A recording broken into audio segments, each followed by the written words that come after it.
Hello everybody, this is Dave Roundtree, and tonight I'm bringing you the technical synopsis for episode 3 at the Old Taylor Memorial Hospital, which is in Hawkinsville, Georgia, which is a little town south of Macon. Some things that you didn't see during the show. There's a lot of things you didn't see. The setup that was required for the incinerator room for us to run the experiment with smoke.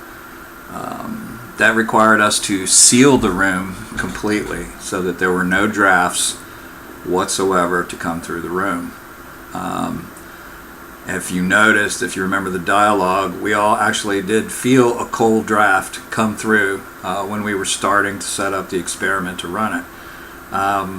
That's why we sort of freaked out a little bit when that happened, because we knew good and well that there was no way for air to get down into where we were at. It had all been sealed with heavy tarps. They were actually production tarps, so they were like deep, dark, black material tarps that are designed to mask off areas. So, I also checked for drafts with an anemometer, and there were none. Something else you didn't see were a couple of the vortexual movements that were videotaped after the smoke had stabilized and after the smoke machine was turned off. The ones that were shown were picked up while the smoke machine was still moving, and to be honest, the spewing smoke of the smoke machine could have contributed to the vortexual movement of the smoke on that particular capture. However, we had 2 additional captures in front of Chad that was long after the smoke had stabilized. In fact, the smoke had started to layer in certain areas and was just hanging with the different temperature strata that was in the room itself. To me, that was a more impressive capture, but the other capture looked better on TV, I guess, so it didn't get in. And the idea behind that was to detect if there was any kind of vortexual movement associated with an Einstein-Rosen bridge or a wormhole. Now, of course, the big hoopla of the whole episode was the capture of the Holy Grail, the apparition that was walking past the doorway in the hallway. John and I talked about this. We don't know what it was. The dimensions of the body were a bit off for it to be truly human. The arms appeared to be a little long. It had a strange gait in the way it walked. We don't know what it was. We know it wasn't a person. The building was secure. And if you look real close, you can sort of see through that figure. Even though it is reflecting enough light for you to see it, it's definitely a bit translucent as far as it goes as a figure. The movement of it doesn't look very human. It's just off looking the way it moves, but we have no explanation. I mean, what could it have been? It could have been in some type of interdimensional being. Who knows? It could have been aliens. I don't know. But we couldn't explain it. The other thing that you didn't get was John and I had several long conversations discussing the whole concept of the wormhole theory, what we were actually looking for, and of course you didn't see me get shocked by the Tesla coil when I was leaning too close to it while we were sitting on the bare concrete floor, which was providing a most excellent ground to my rear end. And we all laughed. It was kind of funny because it scared the crap out of everybody when it happened, because we were being real quiet. I had plugged in the Tesla coil to test it to make sure it was working. And of course, a little arc zapped over from the top of it and, kind of nailed me on the shoulder. And then went down through my body and out through my butt into the cement, which was actually earth ground at the time.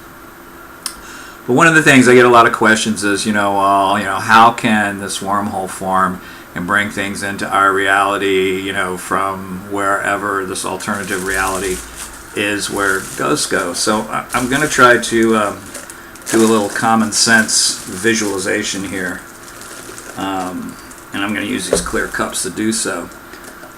First of all, if you look on the web, you Google our universe or Big Bang, you'll get a depiction of our universe that looks sort of like a cup on its side.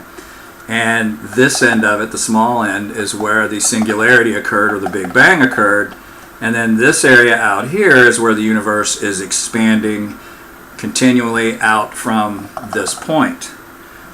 Well, our universe has a resonance.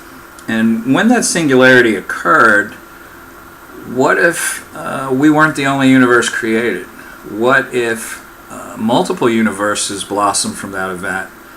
And each of those universes have a different resonance. And when I say resonance, it's vibrating at its own frequency. So I kind of put together a little demonstration to visualize what I'm talking about, because sometimes things that I talk about are kind of hard to grasp. So think of this being the result of the Big Bang. Big Bang happens at this end, and multiple universes spread out from that singularity. But each of these universes is resonating at a slightly different frequency. So what happens is we have all these universes here that are essentially occupying the same space, but there's a little bit of differential between them. And so what if we are located in this universe, and we have all these universes above it and all of these universes below it?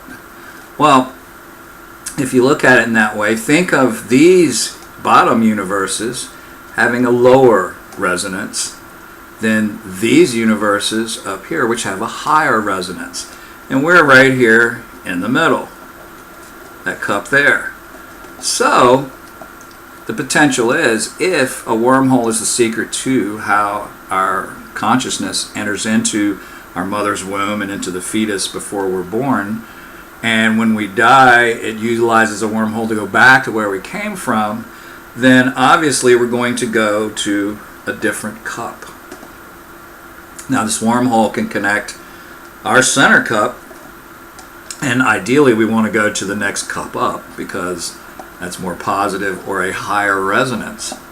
Or if we're not so good, like Adolf Hitler or something, we may be going down to a lower cup where there's a lower resonance, and the lower cups are not so bueno. In fact, you might want to say that the bottom cup might be where demons dwell.